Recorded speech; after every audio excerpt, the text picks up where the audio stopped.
आपण जीवनरंग या चरित्रात्मचरित्र लेख संग्रहातील चरित्रात्मक लेखांचा अभ्यास करीत आहोत. त्यातला दुसरा लेख आपण सुरू केलेला होता, तो आता पुढे आपण कंटिन्यू करत आहोत. साने गुरुजींच्या संदर्भातला चंद्रकांत बांदेवाडेकरांनी लिहिलेला हा लेख एक साने गुरुजींचं व्यक्तिमत्व आपल्या समोर उभं करण्याचा परिपूर्ण प्रयत्न त्यांनी केलेला आहे. पहिल्या मुद्द्यामध्ये साने गुरुजींचं बालपण, त्यांचं शिक्षण, त्यांच्या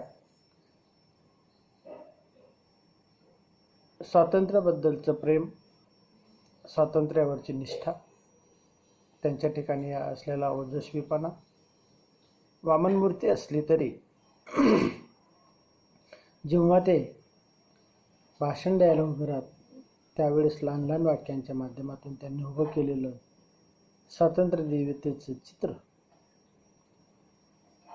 सर्व प्रकारच्या यातना भोगून, तुरुंगवास भोगून त्यांनी देशसेवेला स्वतःला वाहून घेतलेलं आणि मग त्यांनी लिहिलेले काही कादंबऱ्यांचा एक धावता आढावा लेखकानं त्या सुरुवातीच्या मुद्द्यामध्ये घेतलेला आहे. पुढच्या त्यांच्या जो काही मुद्दा आहे, त्यांच्या व्यक्तिमत्व साकारणारा, तो म्हणजे लाजाळूच्या वेलीवर सूर्यफूल. त्या मुद्द्याचं नाव त्यांनी दिलेलं आहे की लाजाळूच्या वेलीवर सूर्यफूल उमलणं. जसं लाजाळूचं रोपटं असतं, त्याच्याजवळ जर तुमच्या हाताचा स्पर्श किंवा तुमचा स्पर्श गेला तर ते लाजाळूचं झाड आपोआप आपली सर्व पानं मिटवून घेतं, अंकुचित करून घेतं. आणि अशा लाजाळूच्या वेलीवर सूर्यफूल उमलणं म्हणजे ही अत्यंत प्रतिकात्मक गोष्टी आहे. आणि अशा ह्या लाजाळूच्या वेलीवर आलेलं सूर्यफूल म्हणजे साने गुरुजी. त्याचं विश्लेषण लेखक या मुद्द्यामध्ये करतात. जेव्हा नाशी फडक्यांच्या कलावादाचा प्रभाव मराठी साहित्यावर होता, वाचक जेव्हा त्यांच्या साहित्यातून सुखवादाच्या उन्मादक रसाचा आस्वाद घेत होते, तेव्हा साने गुरुजीही त्याच वातावरणात राहून साहित्य निर्मिती करत होते. म्हणजे नासी फडके आणि वि. स. खांडेकर हे दोन नामवंत मराठीतील साहित्यिक यांनी आपल्या बहारदार अशा साहित्याच्या माध्यमातून अत्यंत पोषक असं भरण पोषण समाजाचं त्यांनी केलं. खांडेकर आणि फडक्यांमध्ये एक साहित्यिक वाद रंगला होता. जीवनासाठी कला का कलेसाठी कला, हा तो वाद होता. आणि मग एकीकडे खांडेकरांनी गांधीवादाचा स्वीकार करून त्यांनी मोठ्या प्रमाणावर कथा कादंबऱ्या लिहिल्या, तर दुसऱ्या बाजूला फडक्यांनी कलेसाठी कला हा मुद्दा पुढे रेटण्यासाठी आणि त्यांनी प्रभावीपणे ते मांडलंही. आणि म्हणून फडक्यांच्या कादंबऱ्या ह्या प्रेमविषयक, तरुणांना आकर्षित करणाऱ्या, सुखवादाचा उन्मादक आस्वाद त्यांच्या साहित्यामधून प्रकट होत होता. आणि अशा वेळेस या दोघंही म्हणजे खांडेकर आणि फडक्यांपेक्षा एक वेगळं अस्तित्व, स्वतःचं अस्तित्व निर्माण करण्याचा प्रयत्न साने गुरुजींनी, कारण समकालीन आहे, साने गुरुजींनी आपल्या साहित्यामधून केलेला आहे. आणि म्हणून त्यांच्या या मुद्द्यालाच नाव लेखकांनी दिलेलं आहे की लाजाळूच्या वेलीवर आलेलं सूर्यफूल. आणि म्हणून तेव्हा ह्या उन्मादक आणि जीवनविषयक कलावादांनी रंगलेलं ते साहित्यिक नाट्य, त्या कालखंडात साने गुरुजींनी आपली साहित्य निर्मिती करायला सुरुवात केली. आणि ते साहित्य निर्मिती करत असताना वास्तविक मोठ्या कलावंताला आवश्यक असलेली बहुरूपीपणाची देणगी फडके, खांडेकर कोणालाच नव्हती. आणि मग मोठ्या कलावंताला असलेली बहुरूपी जी काही देणगी आहे या फडके किंवा खांडेकर यांना कोणालाच नव्हती. आणि कलेच्या नावाखाली त्यांनी जो तंत्राचा बडिवार माजवला होता ती कला नकली होती, पण बुद्धिजीवी वर्ग त्या साहित्यावर लुब्ध होता. साने गुरुजींची निर्मिती ही एका कविमनाची निर्मिती होती. मग मी तुम्हाला सांगितलं की साने गुरुजी हे एक नामवंत कवी होते आणि म्हणून त्यांची जी काही निर्मिती आहे ती कविमनाची निर्मिती होती, पण त्यात विखुरलेल्या उत्कट काव्याकडे समीक्षकांनी डोळेझाक केले. आणि आपल्याला माहीत आहे, जेव्हा आपण समाजामध्ये वावरत असतो त्यावेळेस एखाद्याच्या नावाचा डंका पेटायला सुरुवात झाली की ते प्रोडक्ट कितीही टाकाऊ दर्जाचं असलं, हीन दर्जाचं असलं, तरी लोकांनी जर त्याला डोक्यावर घेतलं तर मग मात्र ते हातोहात विकलं जातं आणि दुसऱ्या बाजूला चांगलं उत्कृष्ट असं प्रोडक्ट असलं, उत्पादन असलं, ते मात्र उपेक्षित राहतं. आणि तसंच साहित्याच्या संदर्भात सुद्धा झालेलं आहे. जी नकली कलेचा वाद खांडेकर आणि फडक्यांनी समाजामध्ये बुद्धिजीवी वर्गामध्ये माजवलेला होता, त्यांचा डंका पिटला गेला. आणि म्हणून फडके आणि खांडेकर त्यावेळेस प्रत्येक लोकांच्या जिभेवर होते. मनामनात खांडेकर आणि फडके होते. पण त्याच समकालीन साहित्य लिहिणारे साने गुरुजी मात्र ज्यात जीवनाची वास्तव कला आहे, जिथं सकसपणा आहे, जीवनाला आकार देणारं साहित्य त्यावेळेस निर्माण होत होतं, पण अशा ह्या सक्षम सकस अशा साहित्याकडे समीक्षकांनी सुद्धा दुर्लक्ष केलं. मग आपल्याला माहीत आहे, जर एखाद्याला उपेक्षित ठेवायचं ठरवलं तर मग मात्र ते कितीही चांगलं असलं तरी त्याला समाज मात्र दुर्लक्षित करत असतो. तसंच साहित्याच्या संदर्भात सुद्धा समीक्षकांनी साने गुरुजींच्या साहित्याची एक प्रकारे हेटाळणीच केलेली आहे. त्यांनी डोळेझाकच केली. अपवाद फक्त आचार्य अत्र्यांचा होता, पण सर्वच माणसं काही सारखे नसतात, एखादा चांगला असतोच. या सर्व समीक्षकांमध्ये जे बहुव्यक्त व्यक्तिमत्व होतं, ज्याला अष्टपैलू व्यक्तिमत्व म्हणून ओळखलं जातं, ते आचार्य अत्रे, प्रल्हाद केशव अत्रे या अत्र्यांनी मात्र साने गुरुजींच्या साहित्याची अत्यंत प्रभावीपणे अशी समीक्षा केली आहे. त्यांनी साने गुरुजींवर लिहिलेल्या मृत्यूलेखात त्यांच्या या गुणांना मनापासून दाद दिली. आचार्य अत्र्यांनी मांडलेले काही विचार इथे उद्धृत करणे गरजेचे वाटते. अत्रे त्यांच्या व्यासपीठावरील वक्तृत्वाबद्दल म्हणतात, म्हणजे साने गुरुजींच्या व्यासपीठावरील जे काही त्यांनी वक्तृत्व केलं, जी काही भाषणं दिली त्या संदर्भात ते म्हणतात, लाजाळूच्या वेलीला सूर्यफुले आलेली आहेत असे वाटते. म्हणजे सूर्यफूल, सूर्य हा दगदगता आहे, त्याची तीव्र अशी प्रकाश किरणं आहेत आणि लाजाळूच्या वेलीवरती फुलं येणं म्हणजे दोन भिन्न टोकं एकत्र येऊन त्याचा संगम होणं. म्हणजे पहा की किती सुंदर पद्धतीनं त्यांनी एकीकडे अत्यंत लाजरबुजरं व्यक्तिमत्व असलेलं साने गुरुजी, पण जेव्हा ते वक्तृत्वाला भाषणाला उभे राहत असत त्यावेळेस मात्र त्यांच्या शब्दांना सूर्यप्रकाशाची धार येत असते, ती तीव्रता येत असेल. आणि म्हणून लाजाळूच्या वेलीवर आलेलं सूर्यफूल त्यांच्या वक्तृत्वाबद्दल वाटतं. साने गुरुजींच्या कादंबऱ्यांमधील संवादात, वक्तृत्वात, संभाषणात, निसर्ग वर्णनात, प्रणय चित्रणात या सूर्यफुलाचं दर्शन आपल्याला होतं.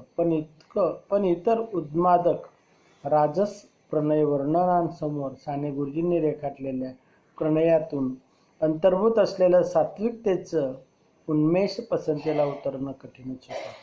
लक्षात घ्या, त्यांनी प्रणयात्मक म्हणजे प्रेमविषयी काही लिहिलं, पण हे साने गुरुजींचं जे प्रेम होतं ते राजस होतं, ते उन्मादक नव्हतं, माणसांच्या भावना चाळवणारं नव्हतं, माणसाला कुठंतरी एका वेगळ्या विश्वात नेणारं नव्हतं, तर ते सात्विक होतं, उन्मेषात्मक होतं. आणि म्हणून ते वाचकाच्या पसंतीला उतरणं कठीण होतं. कारण मी तुम्हाला सांगितलं की जशी लाट असते त्या लाटेबरोबर लोक वाहत जातात आणि मग त्या लाटेमध्येही इतरही चांगले गुण असतात, ते मात्र उपेक्षित राहतात. तशी साने गुरुजींची अवस्था झालेली आहे. अत्रे म्हणतात, गुरुजी मातृहृदयाचे कवी होते. साने गुरुजी हे मातृहृदय होते. मातृ म्हणजे आई, आईचं हृदय. मग ती कोणीही असो, कोणत्याही सजीव प्राण्याची आई असो, ती आई असते. आणि म्हणून ती प्रसंगी आपलं सर्वस्व बलिदान करायला तयार असते, पण आपल्या पत्त्यांचं संगोपन, जतन, भरण पोषण ती करत असते. आणि म्हणून मातृहृदय कवी म्हणजे आईचं हृदय असलेला कवी, जिथं कारुण्य आहे, जिथं ओजस्विता आहे, जिथे हळवेपणा आहे, जिथं परोपकार आहे. आपण पाहतो अनेकांनी आईवर काव्य लिहिलेलं आहे, पण साने गुरुजींचं आईवर लिहिलेलं काव्य म्हणजे श्यामची आई हे काव्यच आहे एक प्रकारे. तर ह्या कादंबरीमध्ये साने गुरुजींनी आपली आई रेखाटली. लोकांनी आईचं महत्त्व गाण्यासाठी स्वतःच्या रक्ताची शाही केली आणि आईचं गुणगाण गायलं. हो, त्यांचा मोठेपणा आहे, त्याबद्दल आपल्याला काहीही म्हणणं नाही. पण रक्ताची शाही करून लिहिणं सहज सोपं आहे, पण अश्रूंची शाही करून लिहिणं हे अत्यंत अवघड काम आहे. मित्र हो, मी तुम्हाला सांगतो की श्यामची कादंबरी जरूर वाचा. प्रत्येक पानावर कितीही पाषाणहृदयी माणूस असला तरी त्याच्या डोळ्यात अश्रू आल्याशिवाय राहत नाही. म्हणजे अश्रूंची शाही करून अत्र्यांनीच म्हटलेलं आहे. काय म्हणतात की गुरुजी मातृहृदय कवी होते. त्यांच्या रोमारोमात आणि कणाकणात लोकोत्तर प्रतिभेचं काव्य भरलेलं होतं. तुळशीदास, मीराबाई, कबीर, तुकाराम यांच्या रक्तात जे काव्य होतं तेच गुरुजींच्या पिंडात होतं. म्हणजे किती मोठ्या संत परंपरेत साने गुरुजींना नेऊन बसवलेलं आहे, लक्षात घ्या मित्र. मराठी साहित्यात जेव्हा उन्मादक प्रणयाचं पीक तरारलं होतं, तेव्हा राजकीय क्षेत्रात महात्मा गांधींच्या नेतृत्वाखाली आध्यात्मिक राजनीतीचा नवा प्रयोग चाललेला होता. राजनीती, समाजनीती, ज्ञान संपादन या क्षेत्रातील आध्यात्मिकरणाच्या नव्या प्रयोगात ज्या मोजक्या मराठी साहित्यिकांनी आंतरिक श्रद्धेने आणि आस्थापूर्वक साहित्याच्या माध्यमातून भरीव कामगिरी केली, त्यांच्यात साने गुरुजींचं स्थान अग्रभागी आहे. एकंदर सुशिक्षित समाजामध्ये राजकारणाबद्दल असलेल्या उदासीनतेमुळे तथाकथित बुद्धिजीवी वर्गाच्या मनामध्ये साने गुरुजींच्या सात्विक साहित्याबद्दल गौरवाची भावना नव्हती. साने गुरुजींच्या वाङ्मयावर तत्कालीन जीवनात अभिप्रेत असलेला आदर्शवाद, ध्येयवाद आणि आत्मिक मानवतावाद यांची दाट छाया पसरलेली आहे.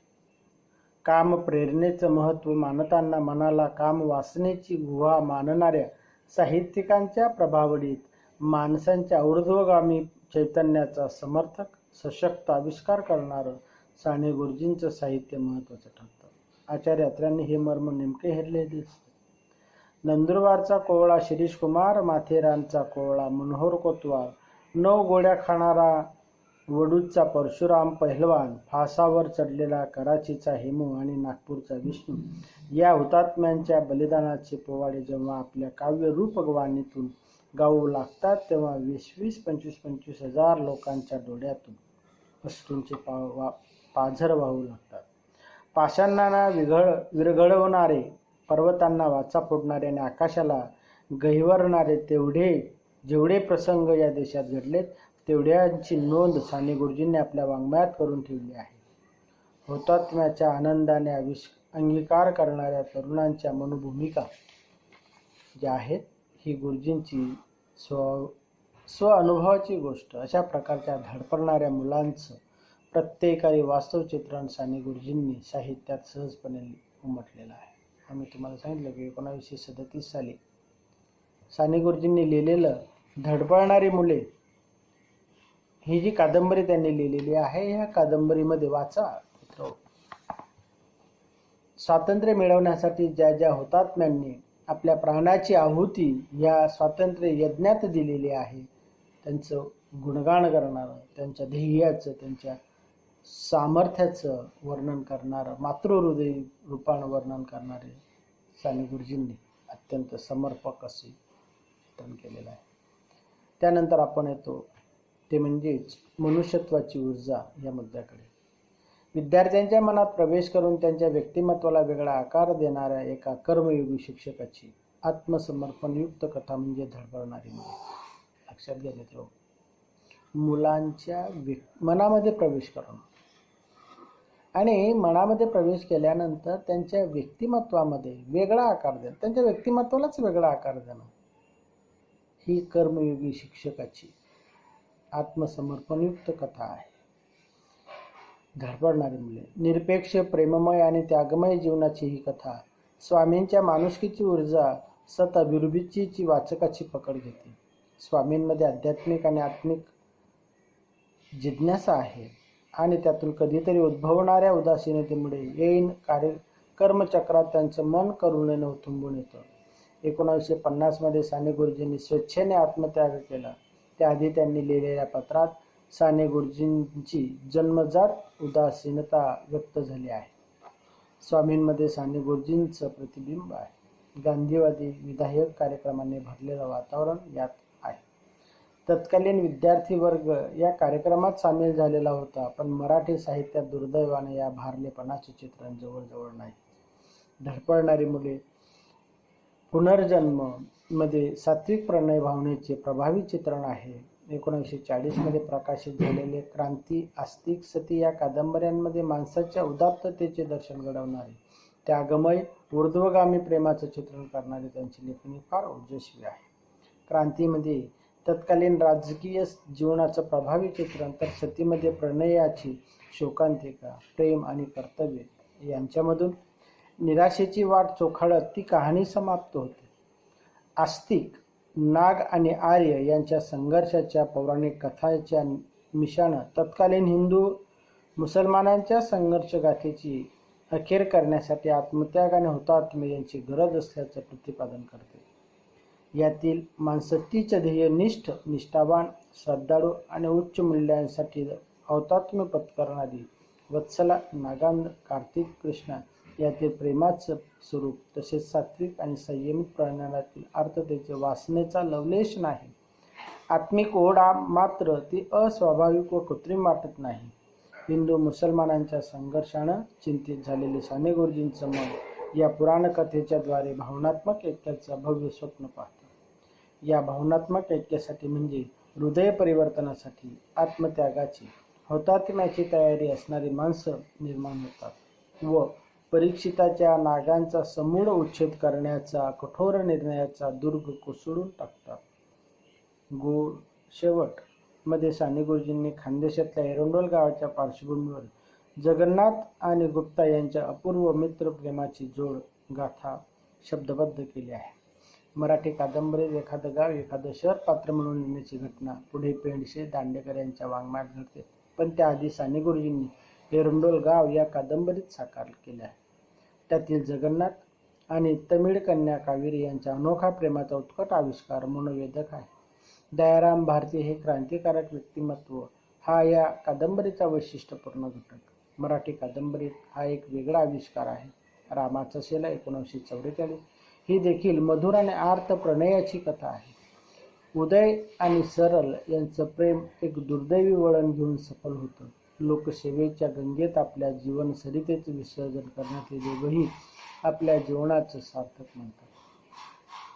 साने गुरुजींच्या साहित्यात तांत्रिक उणीवा खूप आहे. फडक्यांनी जो तंत्राचा विचार मांडला त्याच्या प्रभावामुळे हे दोष रसिक मनाला खुपतातही, तरी सुद्धा साने गुरुजींच्या साहित्यात सात्विक भावनांच्या उत्कट आविष्काराचा उत्कर्ष झाल्यामुळे या उणीवा झाकल्या जातात. जीवनाच्या अथांगपणाचं मनोविश्लेषणात्मक स्वरूप त्यांना दाखवता आलं नाही, पण अतिशय प्रामाणिकपणे भावनेच्या पातळीवर सरळपणे जगणारी व स्वातंत्र्याच्या आकांक्षांनी पेटून सर्वस्वाचा होम करू पाहणारी त्यांची मने गुंतागुंतीची नाही. म्हणूनच कदाचित त्या त्यागमय जीवनाचा स्वीकार ते करू शकतात. तद्वत देशी मने ज्या प्रभावीपणे साने गुरुजींच्या वाङ्मयात भेटतात, तशी इतरत्र मराठी वाङ्मयात विरळपणे भेटतात. त्यांच्या साहित्यात कथानकाचं वैचित्र्य नाही, सरळसोट घटनांच्या निवेदनातून त्यांनी आपला आशय व्यक्त केला आहे. हे खरं. मराठी मनाच्या उदात्ततेचा प्रत्यय देणाऱ्या अनुभवांमध्ये स्वागत आणि हीनत्व भावनेचे विवेचन होऊन किंचित काल का होईना पण उच्च सात्विक मनस्थितीचा प्रत्यय देण्याची क्षमता खात्रीनं साने गुरुजींच्या साहित्यात आहे. त्यानंतर साने गुरुजींच्या श्यामची आई या महान ग्रंथाचं विश्लेषण लेखक करतात. साने गुरुजींचा महान ग्रंथ म्हणजे श्यामची आई. आईचा गौरव, तिची थोरवी यांचं पवित्र उज्ज्वल स्तोत्र. संध्याकाळी श्याम आपल्या मित्रांना आपल्या आईच्या आठवणी सांगतोय. त्यातून श्यामच्या आईचं महान जीवन साकार होताना दिसतं. भारतीय कुटुंबात संस्कृतीतील श्रेष्ठ मूल्यांची जपणूक वर्षानुवर्ष होत आलेली दिसते. ती एका परीनं आईच्या माध्यमातूनच. म्हणून श्यामची आई ही पुन्हा एकाची श्यामची आई न राहता भारतीय संस्कृतीचं जे सनातन आणि मंगल आहे त्याचं प्रतिनिधित्व करते. श्यामची आई हा एक महान सांस्कृतिक ग्रंथही आहे.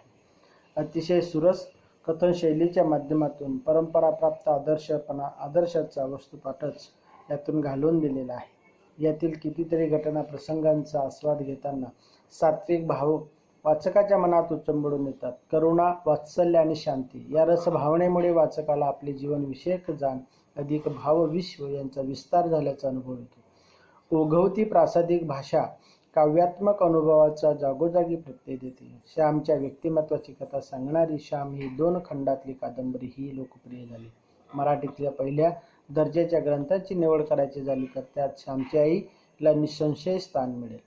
साने गुरुजींचं आणखीन एक मोठं ऋण मराठी साहित्यावर आहे. त्यांनी वापरलेली भाषा मराठीचं अद्भुत लेणं आहे.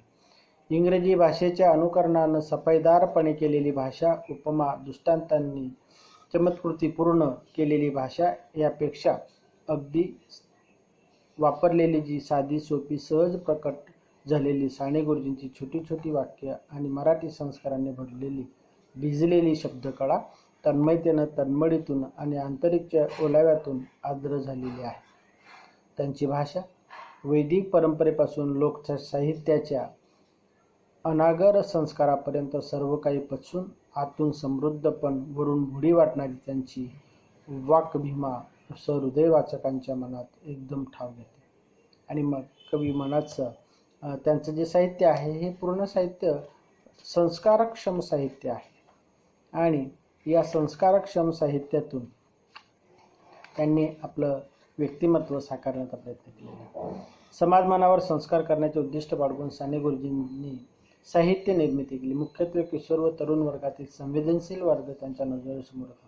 कधी कधी शिक्षकाचा उपदेशकाचा मनोधर्मही कलावंतांच्या मनावर मात करतो. एखादी गोष्ट सविस्तरपणे समजावून सांगायची निवेदन पद्धती कधीतरी नकोशी होत असते आणि म्हणून त्यांनी लिहिलेलं जे काही संस्कारक्षम आहेत या कथा ज्या आहेत निकळ भावुकता आपल्या मनाला स्पर्श केल्याशिवाय राहत नाही. खरं तर कथाकार म्हणून गुरुजींना लक्षणीय यश मिळालेलं आहे. गोड गोष्टींच्या 10 भागात बालकिशोरांसाठी त्यांनी कथा लिहिल्या. तितक्या लोकप्रिय झाल्या की त्यांच्या 50च्या वर आवृत्त्या निघाल्या. वक्तृत्व असो की लेखन संस्कारक्षम वयातील बालकिशोरांपुढे त्यांची वाणी लेखणीला विलक्षणधार धरते. थोरांची चरित्र लिहून सत्कार्याबद्दल बलिदान करण्याची प्रेरणा जागवण्यासाठी समर्पणाचा संदेश युवकांना त्यांनी दिला. लोकहितवादी यांचं चरित्र त्यांनी लिहिलं. पहिलं चरित्र पण ते प्रकाशित होऊ शकलं नाही. 1925 मध्ये गोपाळ कृष्ण गोखले हेच त्यांचं पहिलं चरित्र मानलं जाईल. त्याखेरीज ईश्वरचंद्र विद्यासागर राजवाडे यांचे चरित्र, बेंजामिन फ्रँकलिन चरित्र, गौतम बुद्ध, रवींद्रनाथ टागोर, शिशिर कुमार घोष इत्यादी ग्रंथ प्रसिद्ध झाले. कलात्मक चरित्र लेखन हे त्यांचं उद्दिष्ट नव्हतं. थोरांच्या परिचयातून युवकांवर संस्कार करणे हाच त्यांचा होता. त्यानंतर साने गुरुजी हे कवी हृदय असलेले व्यक्तिमत्व. साने गुरुजींना कविमन लाभलेलं होतं पण मराठी काव्य इतिहासात साने गुरुजींच्या काव्याची विशेष दखल घेतली जात नाही. पत्री या काव्यसंग्रहातून त्यांनी आपल्या मनातील उत्स्फूर्त भावनांना आविष्कार केलेला आहे. संत कवींबद्दल त्यांची जवळीक त्यांच्या भक्तिपर रचनेतून सहज प्रत्ययाला येते. रवींद्रनाथ टागोरांचा प्रभावही त्यांच्यावर आढळतो. त्यांच्या अनेक कवितांचे त्यांचे जीवनविषयक विचार व्यक्त होतात. सामाजिक विषमता, धार्मिक कर्मठपणा पाहून कविमन वेदनेने व्याकुळ होते. साने गुरुजींच्या देशभक्तीपर कविताही विपुल आहेत. कविमन हा त्यांच्या व्यक्तिमत्वाचा गावाखरा पण त्यांच्या कवितेत मात्र काव्यगुण फारसे आढळत नाहीत. म्हणून आधुनिक काव्यात त्यांच्या कवितेला विशेष स्थान मिळालं नाही. साने गुरुजींनी आपल्या विचारांना, भाववृत्तींना पद्यात्मक छंदबद्ध कवितेत शब्दबद्ध केले. एवढेच फार तर आपण म्हणू शकतो. सत्याग्रही प्रबंध हा काव्य देशभक्तीपर भावनांना स्थान मिळालं. एक तरुण सत्याग्रह मरण पावतो, त्यानंतर आत्मा रात्री आपल्या सुख विवल आई वडिलांच्या भेटीला येऊन त्यांचे स्वांतन करतो. ही एक दीर्घ विलापिकाच म्हणावी. या तरुणाच्या 9 वर्षाच्या विधवेला पाहून त्या मातापित्यांना शोक आवडत नाहीत. कवी मनाच्या साहित्यिकाला काव्ययश मिळाल्यानं हा विरोधाभास असला तरी वस्तुस्थिती आहे. केवळ भावुकता म्हणून भावतापूर्वक उद्गार भाषेत म्हणजे कविता नव्हे. भाव अभिव्यक्तीसाठी काव्यात होण्यासाठी जी कलात्मक क्षमता असावी लागते ती साने गुरुजींजवळ नव्हती. मराठी साहित्यात साने गुरुजींना कवी म्हणून स्थान मिळालं याचं आश्चर्य वाटायला नको. आपल्याला कवी म्हणून स्वीकारलं जातं की नाही खुद साने गुरुजींनी फिकीर नव्हती. कारण एक तर प्रचार, प्रबोधन आणि त्यांच्या कवितेचा हेतू होता. दुसरं कारण म्हणजे त्यांच्या भाव व्याकुळ मनाचा तो आर्त उद्गार होता. स्वप्रकटीकरणाची अस्वस्थ धडपड होती. साने गुरुजींच्या संपूर्ण लेखनाचा हाच विरोधाभास आपल्याला दिसतो. एक आंतरिक व्याकुळतेच्या टोचणीतून ते लिहित असत. त्यांची अपेक्षा अशी की लोकांनी त्या लेखनातून प्रेरणा घ्यावी, त्यातील आशय सद्विचार आपल्या व्यक्तिमत्वात सामावून घ्यावे, हाच त्यांचा मूळ हेतू आपल्याला दिसतो. त्यानंतर सद हेतू आणि व्याकुळ प्रणित लेखन. आणि मग ते जे लिहित त्याच्यामागे व्याकुळता तर होतीच, पण सद हेतू, चांगला हेतू, उत्कृष्ट हेतू त्यांच्या केंद्रस्थानी होता. आणि म्हणून प्रचार कार्य करत असताना समाजामध्ये जी काही जातीभेदाची उतरण होती त्याच्यावर त्यांनी भाष्य केलेलं आहे. संत परंपरा लाभलेली साने गुरुजी. आणि मग साने गुरुजींना एक संत परंपरा लाभलेली आहे. प्रचार कार्यात असताना त्यांची जी काही सद हेतू आणि व्याकुळपणा, ते आपले घर या नाटकात अस्पृश्यतेचा प्रश्न केंद्रस्थानी ठेवून सुधारक विरुद्ध सनातनी धर्माभिमानी यांच्यातला संघर्ष त्यांनी रेखाटलेला आहे. त्यानंतर गणपतराव यातना देणाऱ्या दिनकरांना शारीरिक त्रास होणं, राजांना त्यांनी क्षमा केल्यावर त्यांचा त्रास नाहीसा होणं, याचं हृदय परिवर्तन असा कृत्रिम भाग त्यात येतो. अशा पद्धतीनं त्यांनी निळा पक्षी म्हणून एक रूपांतरित असं मराठी नाटक आणलेलं आहे. मॉरिसन मेटर किंगच्या नाटकांचं त्यांनी निळा पक्षी म्हणून रूपांतर केलेलं. एक आध्यात्मिक प्रतिकात्मक, त्यामुळे साने गुरुजी अनुवादाला प्रवृत्त झाल्याचं आहे. आपल्या क्रियाशील आयुष्यात लेखनाखेरीज साने गुरुजींना अध्ययनही चालूच होतं आणि त्या अध्ययनातून स्वाध्याय चिंतन फळ महाराष्ट्राला दिलं. त्यांच्या निबंधात संस्कृती, धर्म, समकालीन परिस्थिती, सामाजिक समस्या, राजकीय परिस्थिती इत्यादींचे विवेचन आहे. संस्कृतीचं भवितव्य, the future of the civilisation या राधाकृष्णन यांच्या ग्रंथाचं मराठीत रूपांतर, राष्ट्रीय हिंदू धर्म, समाजधर्म, रिलिजन ऑफ द ड्रामा भगिनी निवेदिता यांच्या ग्रंथाचं स्वैर अनुवाद हे अनुवादित ग्रंथ होत. त्याचप्रमाणे स्वदेशी समाज हा टागोरांच्या ग्रंथाचा सुंदर अनुवाद, खेड्यात जाऊन काय करणार हे महात्मा गांधींच्या लेखनाचं संकलन खेरीज कला म्हणजे काय ह्या टॉलस्टॉयच्या ग्रंथाचा अनुवाद, गीता हृदय म्हणजे साने गुरुजींचे प्रासादिक शैलीत मांडलेलं गीताभाष्य, गीतेतील तत्वज्ञानाच्या भाव पातळीवरील आकलन, भारतीय संस्कृती या त्यांच्या ग्रंथांचा हाही मौलिक वाचनीय ग्रंथ आहे. भारतीय संस्कृतीचं मर्म जाणून घेण्यासाठी 2 ग्रंथ वाचायलाच हवेत. नियतकालिकात प्रसिद्ध झालेल्या त्यांच्या लेखनाचं संकलन, गोड निबंध, सामाजिक वातावरणात भारलेपणाची साने गुरुजींच्या मनावर तार अकृत्रिमपणे जुडलेली होती. वस्तुस्थितीचं निबंधात साहित्य मूल्य प्राप्त झालं. स्वराज्य संस्थापक श्री शिवराय हे मध्ये शिवाजींचं स्फूर्तिपद जीवन साने गुरुजींनी वाचकांसमोर उभं केलं. राष्ट्रीय प्रवृत्ती चेतवणं हा त्यामागचा भाग होता. त्या काळात ललित निबंधांमध्ये ज्या प्रकारची व्यक्तिनिष्ठता अभिप्रेत होती ती साने गुरुजींच्या निबंध वाङ्मयात सापडत नाही. पण प्रांजळ भाव, भिव्यक्ती आणि महान ध्येयानं वाहिलेली समर्पण वृत्ती या रूपातील हे 2 गुण त्यांच्या वैचारिक लेखनात सुद्धा माणसाला विचार करायला आल्हाद देतात आणि समृद्ध करतात. संत परंपरेचा पाया लाभलेले साने गुरुजी महाराष्ट्राचे लोकप्रिय. आणि मग साने गुरुजींना एक प्रकारे संत परंपरा लाभलेली होती. मोठे कलावंत नाही, पण तरी समाज मनाला संस्कृत करण्याचे कार्य त्यांनी मोठ्या प्रमाणावर केले. हे कार्य थोर कलावंतांना जमत असतं नाही. मध्ययुगीन संतांच्या परंपरा चालवणारे जे महामानव जनमानस निरोगी आणि पुष्ट करण्यासाठी भारतीय संस्कृतीच्या अमृत मंथनातून निघालेलं मूल्यरूपी नवनीत मुक्त असताना उधळत राहिले अशा थोरांमध्ये साने गुरुजींची गणनाही करावी लागते. आणि शोषणाविरुद्ध त्यांनी उठवलेला आवाज शेवटचा मुद्दा या ठिकाणी आहे. अस्पृश्यता, पुरुषांकडून होणारं स्त्रीचं शोषण, हिंदू मुसलमान एकतेचा प्रश्न, खेडूतांची आर्थिक अवनती, सनातन्यांच्या रूढीग्रस्त निष्ठुरपणा, बालकांचे अनेक प्रश्न त्यांनी साने गुरुजींनी या प्रश्नांवर विपुल लेखन केलं. भारतातील विविध भाषांमध्ये जवळीक निर्माण करणाऱ्या साहित्याच्या आदानप्रदानातून भारतीय एकात्मतेची जाणीवीची भावनात्मक, वैचारिक आणि सांस्कृतिक पायावर प्रतिष्ठा करणं हा त्यांच्या पुढच्या कडेचा प्रश्न होता. त्यातून त्यांनी आंतरभारती, लक्षात घ्या हा अत्यंत महत्त्वाचा आहे, त्यांनी आंतरभारतीची संकल्पना सत्यात मांडली. साधना या महत्त्वपूर्ण साप्ताहिकाचे संपादन म्हणून या संकल्पनेला आकार देण्याचा प्रयत्न केला.